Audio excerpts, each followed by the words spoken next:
Good morning दोस्तों, स्वागत है आपका 6 अक्टूबर 2023 आपकी अपनी फूल पत्ती वाली क्लास में, जिसमें चर्चा करेंगे रोज की तरह करंट अफेयर से जुड़े 10 महत्वपूर्ण सवाल जो आपकी प्रतियोगी परीक्षाओं के लिए काफी महत्वपूर्ण होने वाले हैं। दोस्तों, यदि आपने हमारे पिछले करंट अफेयर के वीडियोज नहीं देखे हैं तो वो भी आप जरूर से देखें, जिसका लिंक इस वीडियो के नीचे कमेंट सेक्शन में मिल जाएगा। वीडियो के लास्ट में जो कल के 10 क्वेश्चन है हम उनका रिविजन करने वाले हैं, इसलिए आप वीडियो को लास्ट तक जरूर देखें। वीडियो काफी इंपॉर्टेंट होने वाला है। दोस्तों, यदि आप चैनल पे नए हैं तो प्लीज चैनल को सब्सक्राइब करें। यदि आपको वीडियो पसंद आता है तो प्लीज वीडियो को लाइक भी करें और इस वीडियो को ज्यादा से ज्यादा अपने दोस्तों के साथ में शेयर करें। तो बिना किसी देरी के स्टार्ट करते हैं आज का पहला क्वेश्चन। पहला क्वेश्चन है, वर्ष 2023 का साहित्य में नोबेल पुरस्कार किसे प्रदान किया जाएगा? तो वर्ष 2023 का साहित्य का नोबेल पुरस्कार है, इसे प्रदान किए जाने की घोषणा कर दी गई है। ये जॉन फासे को प्रदान किया जाएगा। जॉन फासे है जो नॉर्वे देश के रहने वाले हैं। इसे आप ट्रिक के माध्यम से भी ध्यान रख सकते हो। साहित्य में ना फंसे जान इसकी ट्रिक हो जाएगी। साहित्य का मीन्स साहित्य का नोबेल पुरस्कार, ना को रिलेट आप नॉर्वे से करेंगे और फंसे जान को आप जॉन फासे से रिलेट करेंगे। तो साहित्य में ना फंसे जान इसकी ट्रिक हो जाएगी। और नवाचारी नाटक मतलब इनोवेटिव प्ले के लिए इसे साहित्य का नोबेल पुरस्कार 2023 का प्रदान किया जाएगा।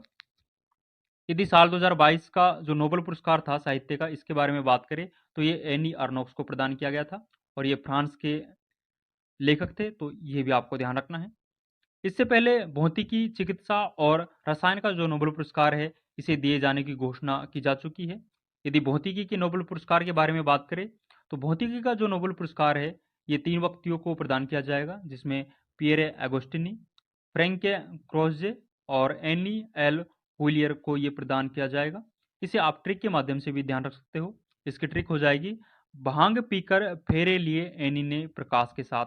इसकी ट्रिक हो जाएगी, भांग को आप भौतिकी से रिलेट करेंगे, पीकर को आप पियरे एगोस्टिनी से रिलेट करेंगे, फेरे को आप फ्रैंके क्रोस से और एनी को एनी एल हुलियर से रिलेट करेंगे।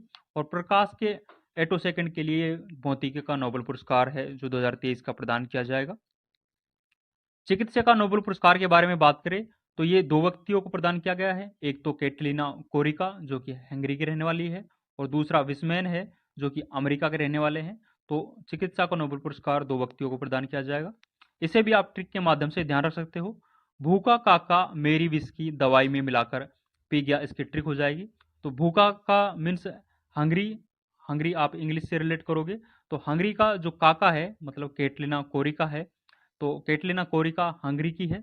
मेरी को आप अमेरिका से रिलेट करोगे, अमेरिका में मेरी आता है। तो विस्की है, तो विस्की को आप विस्मैन से रिलेट करोगे, तो विस्मैन है जो अमेरिका का है। और दवाई को आप चिकित्सा से रिलेट करोगे, तो चिकित्सा का नोबेल पुरस्कार है जो कैटलीना कोरिका जो हंगरी की रहने वाली है और विस्मैन जो अमेरिका के रहने वाले हैं, इन 2 को प्रदान किया जाएगा।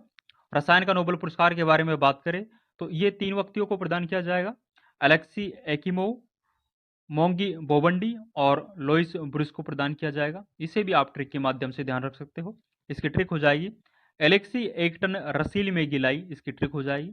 एलेक्सी को आप एलेक्सी एकी मोव से रिलेट करेंगे, 1 टन से इसको क्वांटम डॉट्स के लिए ये प्रदान किया गया है, तो क्वांटम डॉट्स के लिए प्रदान किया गया है। रसीली को आप रसायन से रिलेट करेंगे, मैगी को आप मोगी बेबंडी से रिलेट करेंगे और लाई को आप लुइस ब्रुस से रिलेट करेंगे। तो इसकी ट्रिक हो जाएगी ये एलेक्सी 1 टन रसीली मैगी लाई, ये रसायन का नोबेल पुरस्कार 2023 की ट्रिक है। तो अब तक 4 जो कैटेगरी है, भौतिकी, चिकित्सा, रसायन और साहित्य का जो नोबेल पुरस्कार है इन्हें प्रदान किए जाने की घोषणा की जा चुकी है। तो ये सभी आपको ध्यान रखना है। दोस्तों, आगे बढ़ने से पहले मैं आपको बता दूं, इन सभी 10 क्वेश्चंस की जो पीडीएफ है वो हमारे टेलीग्राम चैनल जीएन स्टॉक पर मिल जाएगी, जिसका लिंक इस वीडियो के नीचे कमेंट सेक्शन में दिया हुआ है। यहाँ जाकर आप ये पीडीएफ डाउनलोड कर सकते हो। दोस्तों, यदि आपको वीडियो पसंद आ रहा है तो प्लीज़ वीडियो को लाइक करें और यदि आपने अभी तक हमारे चैनल को सब्सक्राइब नहीं किया है तो प्लीज़ चैनल को सब्सक्राइब करें और इस वीडियो को ज़्यादा से ज़्यादा अपने दोस्तों के साथ में शेयर करें। आगे बढ़ते हैं। नेक्स्ट क्वेश्चन है, ओकला की स्पीड टेस्ट ग्लोबल इंडेक्स में भारत को कौन सा स्थान मिला है? तो ओकला की स्पीड टेस्ट ग्लोबल इंडेक्स है जो जारी किया गया है, तो इंडेक्स है जो ओकला के द्वारा जारी किया गया है, इसमें भारत को स्थान है जो 47वां मिला है। इसमें पहला स्थान है जो यूएई का है, सेकंड स्थान है जो चाइना का है, थर्ड स्थान इसमें कोरिया का है। पहले भारत का स्थान है जो इसमें 19वां था और 5G लॉन्च होने के कारण भारत की इसमें 72 रैंक जो इंक्रीज हुई है। तो इस तरह से भारत का जो रैंक है वर्तमान में 47वीं है। इंटरनेट कनेक्टिविटी के संदर्भ में ये इंडेक्स है जो जारी किया गया है और ओगला के द्वारा ये इंडेक्स है जो जारी किया गया है। तो ये आपको ध्यान रखना है। कुछ महत्वपूर्ण इंडेक्स और ध्यान रखेंगे। वैश्विक शांति सूचकांक में भारत की रैंक है जो 126वीं है और वर्ल्ड हैप्पीनेस इंडेक्स में भी भारत की रैंक है जो 126वीं है। वैश्विक प्रतिस्पर्धा सूचकांक में भारत की रैंक है जो 40वीं है और ग्लोबल जो इनोवेशन इंडेक्स है इसमें भी भारत की रैंक है जो 40वीं है। वर्ल्ड प्रेस फ्रीडम इंडेक्स है, इसे रिपोर्टर्स विदाउट बॉर्डर के द्वारा जारी किया जाता है और इसमें भारत की रैंक है जो 161वीं है। ग्लोबल फायर पावर इंडेक्स में भारत की रैंक है जो चौथी है। इसमें पहली रैंक है जो यूएसए की है, सेकंड रैंक है जो रूस की है और थर्ड रैंक है जो चाइना की है। ग्लोबल जेंडर गैप इंडेक्स में भारत की रैंक है जो गैप इंडेक्स में भारत की रैंक है जो 107वीं है। सॉरी, इसमें गैप इंडेक्स में भारत की रैंक 107वीं है। गैप इंडेक्स में तो 127वीं है, जबकि जो हंगर इंडेक्स है इसमें भारत की रैंक है जो 107वीं है और जो गैप इंडेक्स है इसको वर्ल्ड इकोनॉमी फोरम के द्वारा जारी किया जाता है। तो ये भी आपको ध्यान रखना है। वैश्विक आतंकवादी सूचकांक में जो भारत की रैंक है जो 13वीं है। तो ये भी आपको ध्यान रखना है।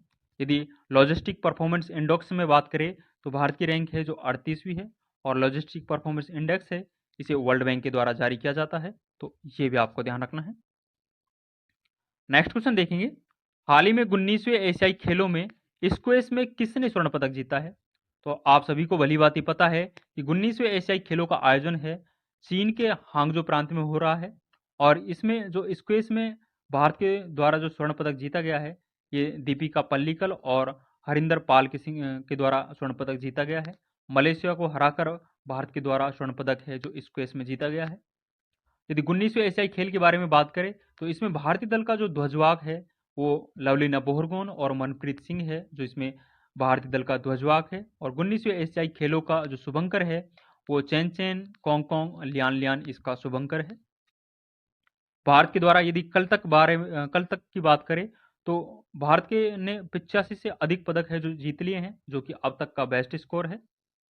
पारुल चौधरी के द्वारा 5000 मीटर दौड़ में स्वर्ण पदक है जो जीता गया है दौड़ में। अन्नू रानी ने भाला फेंक में गोल्ड मेडल जीता है। आदित्य अशोक है, इसने गोल्फ में पहली बार रजत पदक जीता है। तो गोल्फ में भारत के लिए पहली बार रजत पदक है ये आदित्य अशोक के द्वारा जीता गया है। तजिंदर पाल सिंह ने मैन शॉट पुट में गोल्ड मेडल जीता है। तो ये भी आपको ध्यान रखना है। और 19वें एशियाई खेल में भारत के द्वारा जो पहला गोल्ड मेडल जीता गया है ये निशानेबाजी में जीता है और भारत के द्वारा 41 वर्षों बाद जो गोल्ड मेडल जीता है ये घुड़सवारी में जीता है। घुड़सवारी में इससे पहले 1982 में भारत के द्वारा गोल्ड मेडल जीता गया था। 1982 जो एशियाई गेम थे इनका आयोजन है जो भारत में होता है। भारत के द्वारा अब तक 2 बार एशियंस गेम की मेजबानी की गई है। एक तो जो पहला एशियाई गेम था 1951 में हुआ था, तो 1951 में भारत के द्वारा मेजबानी की गई थी और 1982 में भी भारत के द्वारा मेजबानी की गई थी। इस 1982 का जो एशियाई खेल था इसमें घुड़सवारी में भारत के द्वारा 3 गोल्ड मेडल जीते जाते हैं और जो 19वें एशियाई खेल है इसमें भारत ने 1 गोल्ड मेडल है जो घुड़सवारी में जीता है। तो ये भी आपको ध्यान रखना है। तीरंदाजी में पहला गोल्ड है ये ओजस और ज्योति के द्वारा जीता जाता है। तो ये भी आपको ध्यान रखना है। नेक्स्ट क्वेश्चन देखेंगे। हाल ही में Tata literature life time achievement पुरस्कार 2023 किसे प्रदान किया जाएगा? तो हाल ही में घोषणा की गई है कि Tata literature life time achievement पुरस्कार 2023 है ये सी एस लक्ष्मी को प्रदान किया जाएगा। सी एस लक्ष्मी है ये तमिल लेखिका है और तमिलनाडु में इसे अंबाई के नाम से भी जाना जाता है। तो ये भी आपको ध्यान रखना है। कुछ ललन टॉप बातें और ध्यान रखेंगे। 95वां ऑस्कर अवार्ड के बारे में बात करें तो इसमें 2 व्यक्तियों को प्रदान किया, 2 भारतीयों को यह अवार्ड है जो प्रदान किया गया है। एक तो नाटू नाटू सॉन्ग को प्रदान किया गया है जो कि आरआर फिल्म का है और short documentary film the elephant whisper को प्रदान किया गया है। तो ये आपको ध्यान रखना है। और यदि 95 ऑस्कर अवार्ड में बेस्ट एक्ट्रेस का अवार्ड के बारे में बात करें तो मिशेल योहे है, इसको बेस्ट एक्ट्रेस का अवार्ड प्रदान किया गया है। मिशेल योहे है ये एशिया की पहली एक्ट्रेस है जिसे ऑस्कर में बेस्ट एक्ट्रेस का अवार्ड प्रदान किया गया है। मिस इंडिया 2023 का अवार्ड है ये नंदिनी गुप्ता को प्रदान किया गया है जो कि राजस्थान के कोटा जिले की रहने वाली है। एबल पुरस्कार 2023 है ये लुइस कैफरली को प्रदान किया गया है। लुइस कैफरली है इसे एबल पुरस्कार 2023 है जो प्रदान किया गया है। गांधी शांति पुरस्कार 2023 है, ये गीता प्रेस गोरखपुर को प्रदान किया गया है। ग्रैमी अवार्ड 2023 है, ये रिकी केज को प्रदान किया गया है। रिकी केज है, इसे तीसरी बार है जो ग्रैमी अवार्ड से नवाजा गया है। इसे डिवाइन जो इसका डिवाइन टाइटल एल्बम है, इसके लिए ग्रैमी अवार्ड है जो प्रदान किया गया है। ग्रैमी अवार्ड है जो संगीत के क्षेत्र में दिया जाता है। 57वां ज्ञानपीठ पुरस्कार है, ये दामोदर मोझो को प्रदान किया गया है। और जो 56वां ज्ञानपीठ पुरस्कार था, ये नीलमणि फूफन को प्रदान किया गया था। तो ये भी आपको ध्यान रखना है। यदि बात करें लोकमान्य पुरस्कार 2023 के बारे में, तो ये प्रधानमंत्री नरेंद्र मोदी को प्रदान किया गया है। पुलित्जर पुरस्कार 2023 का है, ये पत्रकारिता के क्षेत्र में दिया जाता है और न्यूयॉर्क टाइम्स को प्रदान किया गया है। राष्ट्रीय जल पुरस्कार 2023 है, इससे मध्य प्रदेश को प्रदान किया गया है। और अंतर्राष्ट्रीय एनी पुरस्कार के बारे में बात करें तो थल्लापिल प्रदीप है, इसको अंतर्राष्ट्रीय एनी पुरस्कार 2023 का प्रदान किया गया है। तो ये सारे पुरस्कार आपको ध्यान रखना है। नेक्स्ट क्वेश्चन देखेंगे, हाल ही में किस राज्य केंद्र शासित प्रदेश के लोकप्रिय व्यंजन कलारी को जीआई टैग मिला है? तो हाल ही में जो कलारी व्यंजन है, इसको जीआई टैग प्रदान किया गया है। ये जम्मू कश्मीर का जो उधमपुर जिला है, इसका व्यंजन है। तो ये आपको ध्यान रखना है। यदि जम्मू कश्मीर के और जीआई टैग के बारे में बात करें तो कश्मीरी केसर है, इसको भी जीआई टैग है जो प्रदान किया गया है। बसोली पेंटिंग, मुसक बाजी चावल, बसोली पश्मीना, इसे हाल ही में जीआई टैग प्रदान किया गया है। रामबन शहद, भद्रवाह का जो राजमा है, इसका भी जीआई टैग है जो प्रदान किया गया है। यदि जीआई टैग के बारे में बात करें तो जीआई टैग है जो 10 वर्षों के लिए प्रदान किया जाता है। 1999 का अधिनियम के तहत जीआई टैग है जो वाणिज्य एवं उद्योग मंत्रालय के द्वारा प्रदान किए जाते हैं। और पहला जो जीआई टैग है, ये दार्जिलिंग की चाय को प्रदान किया गया था। तो ये भी आपको ध्यान रखना है। कुछ ललंटो बातें और ध्यान रखेंगे। रामनगर का जो भट्टा बैंगन है, इसको जीआई टैग प्रदान किया गया है, ये उत्तर प्रदेश का है। बखीरा के जो पीतल के बर्तन है, इसे भी जीआई टैग प्रदान किया गया है। हाथरस की हींग, ये भी उत्तर प्रदेश की है। जो सुंदरजा आम है, ये रीवा मध्य प्रदेश का है, इसे जीआई टैग प्रदान किया गया है। नागरी दुबराज चावल है जो छत्तीसगढ़ का है। मना मुदाई मिट्टी के बर्तन को जीआई टैग प्रदान किया गया है, ये तमिलनाडु का है। और ये मदुराई जो नदी है, इसके किनारे जो मिट्टी है, इसका यूज करके ये बर्तन है जो बनाए जाते हैं। कम्बम अंगूर को जीआई टैग प्रदान किया गया है, ये तमिलनाडु का है। तो ये भी आपको ध्यान रखना है। नेक्स्ट क्वेश्चन है, हाल ही में एनपीएस नेशनल पेंशन स्कीम वरीयता सूचकांक किसने लॉन्च किया है? तो हाल ही में जो नेशनल पेंशन स्कीम वरीयता सूचकांक है, ये एचडीएफसी बैंक के द्वारा लॉन्च किया गया है। इसे 1 अक्टूबर 2023 से लागू किया गया है और इसमें जो पात्रता है वो 18 से 70 वर्ष आयु तक इसकी पात्रता रहने वाली है। तो ये भी आपको ध्यान रखना है। कुछ ललंटो बातें और ध्यान रखेंगे। इलेक्ट्रॉनिक बैंक गारंटी जारी करने वाला पहला बैंक है जो एचडीएफसी है। सेकंड पंचवर्षीय योजना का जो मॉडल है, ये पीसी महालनोबिस मॉडल पर आधारित है। सामुदायिक विकास कार्यक्रम की शुरुआत है, ये 2 अक्टूबर 1952 से होती है। स्वतंत्र भारत का जो पहला बजट पेश किया था, ये के षणमुखम शेट्टी के द्वारा पेश किया गया था। राजा चेलैया समिति है, इसका संबंध है जो कर सुधार से है। और फिलिप्स चक्र जो गणना करता है, ये मुद्रास्फीति और बेरोजगारी की गणना करता है। तो ये आपको ध्यान रखना है। यदि आबिद हुसैन समिति के बारे में बात करें तो आबिद हुसैन जो समिति है, इसका संबंध है जो लघु उद्योग से है। तो ये सारे पॉइंट्स आपको ध्यान रखना है। नेक्स्ट क्वेश्चन है, हाल ही में तीस्ता नदी में आई अचानक बाढ़ में कहाँ व्यापक नुकसान हुआ है? तो हाल ही में जो तीस्ता नदी है, इसमें अचानक बाढ़ आई है। तो अचानक बाढ़ आने के कारण जो व्यापक नुकसान हुआ है, ये सिक्किम में हुआ है। तीस्ता है जो ब्रह्मपुत्र की सहायक नदी है। तो ये आपको ध्यान रखना है। सिक्किम को पूर्ण राज्य का दर्जा है जो 36वें संविधान संशोधन 1975 के तहत प्रदान किया गया था। मुख्यमंत्री के बारे में बात करें तो सिक्किम का जो वर्तमान में मुख्यमंत्री है, ये प्रेंग सिंह तवांग है। और सिक्किम की जो राजधानी है, ये गंगटोक है।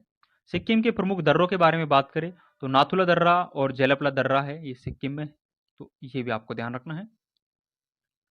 कुछ ललंटो बातें और ध्यान रखेंगे। भारत में यूनेस्को के वर्तमान में जो विश्व धरोहर स्थल है, वो टोटल 42 है, जिसमें से 34 सांस्कृतिक, 7 प्राकृतिक और 1 मिश्रित है। जो मिश्रित है, ये कंचनजंगा है जो कि सिक्किम में है। और हाल ही में 41वां शांति निकेतन को बनाया गया है। और 42वां जो होयसल मंदिर समूह है कर्नाटका का, इसे 42वां विश्व धरोहर स्थल का दर्जा है जो प्रदान किया गया है। विश्व की सबसे बड़ी झील के बारे में बात करें तो कैस्पियन सागर है, ये विश्व की सबसे बड़ी झील है। और विश्व की सबसे गहरी झील है ये बैकाल झील है, जो कि साइबेरियाई रूस में है। नेक्स्ट क्वेश्चन देखेंगे, हाल ही में सरकारी नौकरियों में महिलाओं के लिए 35% आरक्षण किसने प्रारंभ किया है? तो हाल ही में सरकारी नौकरियों में महिलाओं के लिए 35% आरक्षण है, ये मध्य प्रदेश सरकार के द्वारा प्रारंभ किया गया है। वन विभाग को छोड़कर शेष सभी नौकरियों में 35% आरक्षण है, ये लागू होगा। स्थानीय निकायों में महिलाओं के लिए 50% जो सीट रिजर्व की गई है, ये मध्य प्रदेश सरकार के द्वारा की गई है। तो मध्य प्रदेश महिलाओं के लिए स्थानीय निकायों में 50% सीट रिजर्व करने वाला भारत का पहला राज्य बन गया है। कुछ ललंटो बातें और ध्यान रखेंगे। सॉरी, पैसा एक्ट है, ये लागू होता है दिसंबर 2022 में। मध्य प्रदेश में इसे लागू किया गया था और मध्य प्रदेश पैसा एक्ट को लागू करने वाला भारत का पहला राज्य है। पैसा एक्ट है जो 1996 का अधिनियम है और दिलीप भूरिया समिति की सिफारिश से इसे लागू किया जाता है। हाल ही में ह्यूमन रिजर्वेशन बिल है, ये पेश किया गया है, जो कि 128वां बिल था।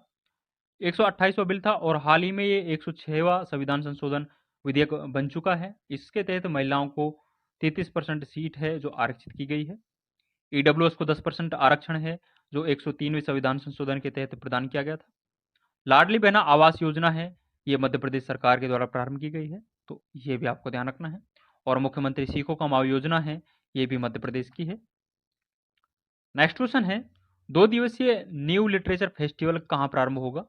तो 2 दिवसीय जो न्यू लिटरेचर फेस्टिवल है, ये बेंगलुरु कर्नाटका में प्रारंभ हुआ है। 7 से 8 अक्टूबर के मध्य में ये होने वाला है। इसकी थीम के बारे में बात करें तो बिना कहानी के बचपन संभव नहीं, इसकी थीम रहेगी, तो ये भी आपको ध्यान रखना है। कुछ महत्वपूर्ण फेस्टिवल के बारे में और बात करेंगे। सरुल फेस्टिवल है, ये झारखंड में सेलिब्रेट किया जाता है। फूलदेई फेस्टिवल है, ये उत्तराखंड का है। खारची पूजा त्रिपुरा का है। दानु यात्रा पर्व है, ये ओडिशा का है। लोसर महोत्सव है, ये लद्दाख में सेलिब्रेट किया जाता है। लोसांग महोत्सव है, ये सिक्किम में सेलिब्रेट किया जाता है। चेरी ब्लॉसम है, ये शिलोंग में सेलिब्रेट किया जाता है। और हॉर्नबिल है, ये नागालैंड में सेलिब्रेट किया जाता है। और जो हॉर्नबिल फेस्टिवल है, इसे फेस्टिवल के नाम से जाना जाता है, तो ये भी आपको ध्यान रखना है।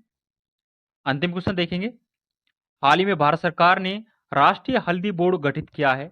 देश में सर्वाधिक हल्दी उत्पादक राज्य कौन सा है? तो देश में जो सर्वाधिक हल्दी उत्पादक राज्य है वो महाराष्ट्र है। महाराष्ट्र में देश की सर्वाधिक हल्दी है, ये उत्पादित की जाती है। और जो भारत है, ये विश्व की 75% हल्दी का उत्पादन करता है। भारत में हल्दी के उत्पादन में, उपभोग में और निर्यात में विश्व में पहला स्थान है जो भारत रखता है, तो ये भी आपको ध्यान रखना है। कुछ ललन बातें और ध्यान रखेंगे। महाराष्ट्र सरकार के द्वारा अपना पहला स्माइल एम्बेसडर है, ये सचिन तेंदुलकर को बनाया गया है। और सचिन तेंदुलकर है, इसे सेवलन इंडिया के द्वारा पहला हैंड एम्बेसडर बनाया गया है। और हाल ही में आईसीसी के द्वारा क्रिकेट वर्ल्ड कप 2023 के लिए सचिन तेंदुलकर को वैश्विक राजदूत है जो बनाया गया है। महाराष्ट्र सरकार का पहला उद्योग रत्न अवार्ड है, ये रतन टाटा को प्रदान किया गया है।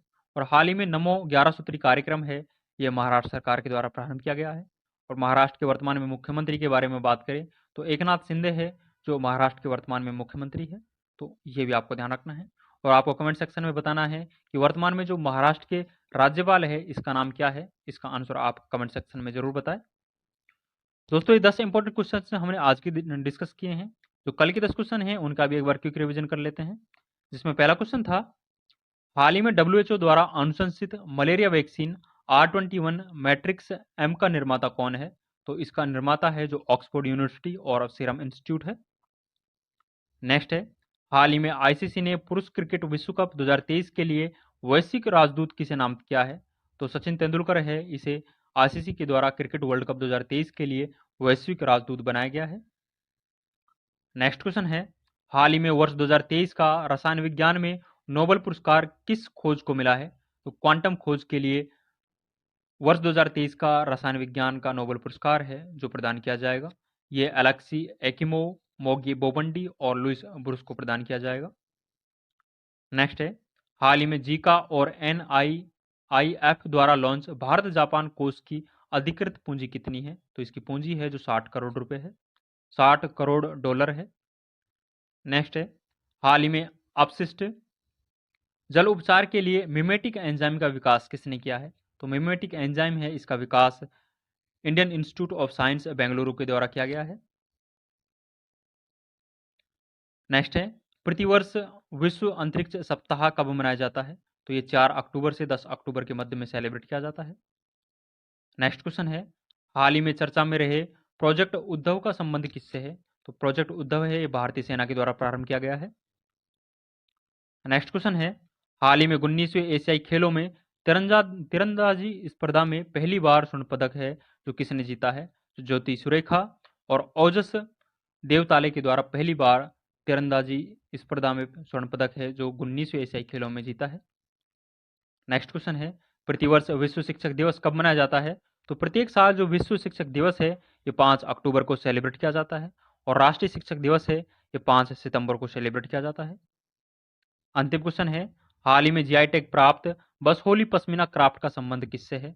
तो बसहोली पश्मीना क्राफ्ट है, इसका संबंध है जो जम्मू कश्मीर के कठुआ जिले से है। तो ये भी आपको ध्यान रखना है। दोस्तों, हमने आज के और कल के 10 इंपॉर्टेंट क्वेश्चंस डिस्कस किए हैं जो कि आपकी परीक्षाओं की दृष्टि से काफी इंपॉर्टेंट है। आज के सभी 10 क्वेश्चंस की जो पीडीएफ है वो हमारे टेलीग्राम चैनल जीने स्टॉक पर मिल जाएगी, जिसका लिंक इस वीडियो के नीचे कमेंट सेक्शन में दिया हुआ है। यहाँ जाकर आप ये पीडीएफ डाउनलोड कर सकते हो। दोस्तों, यदि आपको वीडियो पसंद आया है तो प्लीज़ वीडियो को लाइक करें और यदि आपने अभी तक हमारे चैनल को सब्सक्राइब नहीं किया है तो प्लीज़ चैनल को जरूर से सब्सक्राइब करें और इस वीडियो को ज़्यादा से ज़्यादा अपने दोस्तों के साथ में शेयर करें। आज के लिए बस इतना ही, मिलते हैं नेक्स्ट वीडियो में। थैंक यू, जय हिंद।